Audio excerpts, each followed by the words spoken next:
Sakali nga. Surprise! Surprise! Bakit naman? Parang ganito ka kayo.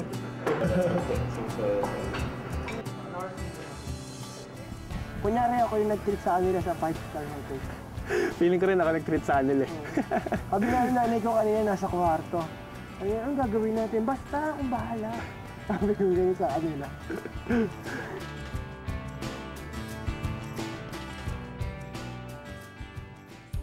Weekend getaway dito sa Rizal. Yun nga, kasi ang alam ko lang sa Rizal is yung mga inuman lang. kasi pag tanong ka tayo, yun ang pinupuntahan dito eh. Pero ngayon marami akong share na mas marami pa pala sa overlooking ang pwede mong puntahan dito sa Rizal. Iba din yung experience talaga na yung kunyari, lalayo yung nga malayo, tatravel ka through plane, through boat. Pero hindi necessarily di mo naman talaga kailangan na lumayo din ng ganon. Kasi meron naman malapit na hindi mo pa pala nakikita.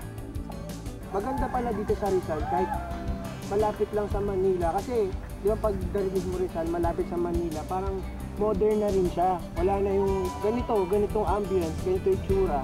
Di mo na kailangan lumayo. 1, 2, 3. Katabi unggoy, katabi unggoy, katabi unggoy, katabi unggoy. Ako si Jean Paul Valenzuela.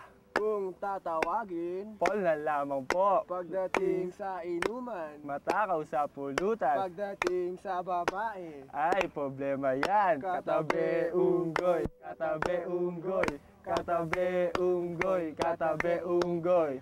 Ako si Kelvin, Tubong. Manila, Kung tatawagin, Kelps na lamang po. pagdating sa inuman, Mahina ako dyan, pagdating sa babae, wala po ako niyan. katabi unggoy, katabi unggoy, katabi unggoy, katabi unggoy. Okay na. Okay. Ay, may pang-credits na tayo. Pwede bumati.